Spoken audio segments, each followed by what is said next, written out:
आगे सर आगे।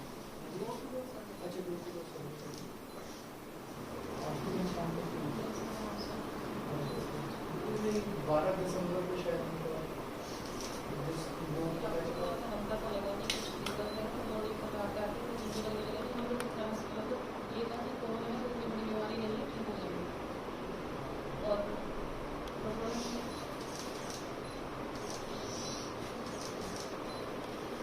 ये आपके लिए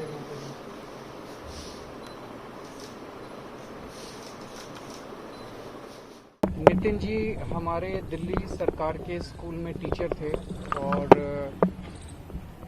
काफ़ी समय उन्होंने कोरोना से संबंधित अलग अलग ड्यूटी की। पहले उन्होंने राशन बांटने की ड्यूटी की, उसके बाद डोर टू डोर सर्वे की उन्होंने ड्यूटी की और कोरोना की ड्यूटी करते हुए उनको खुद को ये बीमारी लग गई और उनकी कोरोना की वजह से फिर उनकी मौत हो गई, जिसका हमें बेहद अफसोस है। और आज दिल्ली के अंदर जो हम कोरोना से जूझ रहे हैं, हम ऐसे ही लोगों की सेवा और ऐसे ही लोगों की लगन की वजह से दिल्ली आज कोरोना से संघर्ष कर पा रही है। हम भगवान से प्रार्थना करते हैं उनकी आत्मा को शांति दे।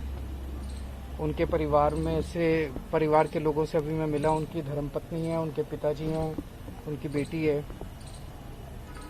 उनके परिवार के इस जो लॉस है इसको तो हम पूरा नहीं कर सकते, लेकिन दिल्ली सरकार की तरफ से परिवार को सहयोग के रूप में अभी 1 करोड़ रुपए का चेक हम लोगों ने उनको दिया है।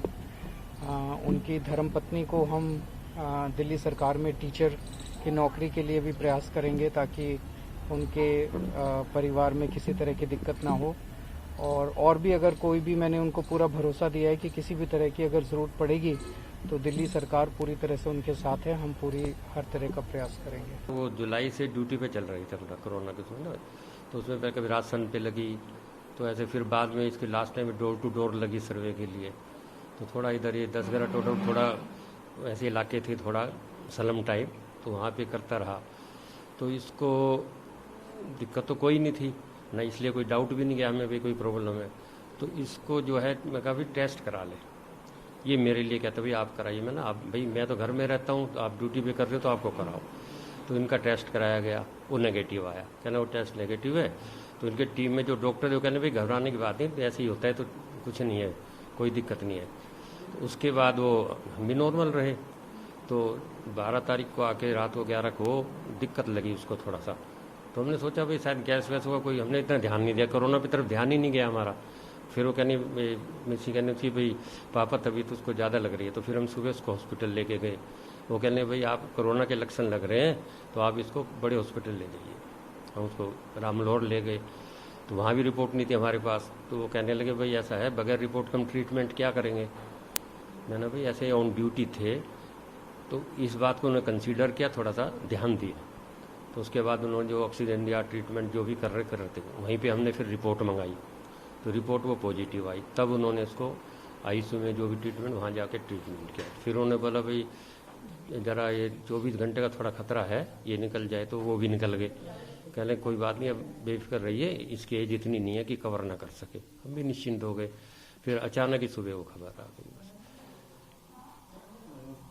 तरीके से एक तरह से सेवा में लगातार लगे रहे। हाँ बराबर है। बीमारी के दौरान भी दूसरे लोगों के लिए काम करते। हाँ दूसरे के लिए बहुत करता था।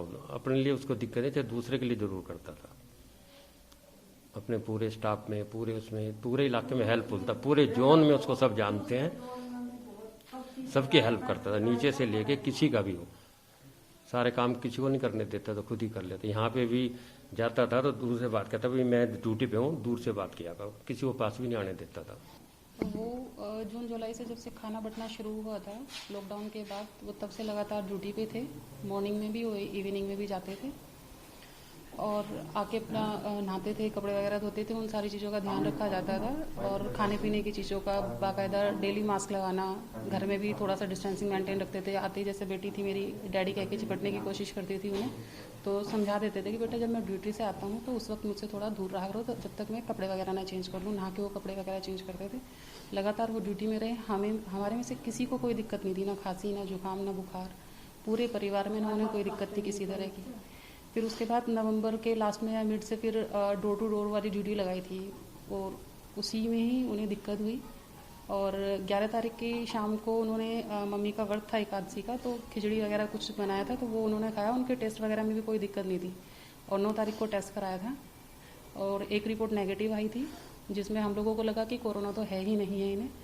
और 11 तारीख को डॉक्टर के भी गए थे कि भाई हो सकता है कुछ दिक्कत हो, तो गैस वगैरह की वजह से।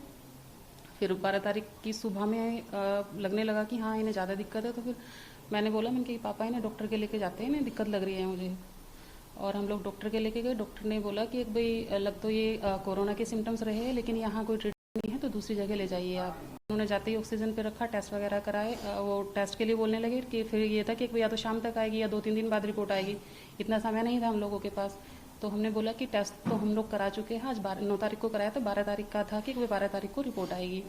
तो फिर हमने फटाफट रिपोर्ट निकलवाई, तो तब हम लोगों को पता चला कि वो कोरोना पॉजिटिव है। लेकिन हम लोग घबराए नहीं थे क्योंकि बहुत सारे केस हो रहे थे, तो अनएक्सपेक्टेड था हम लोगों के लिए ये सब।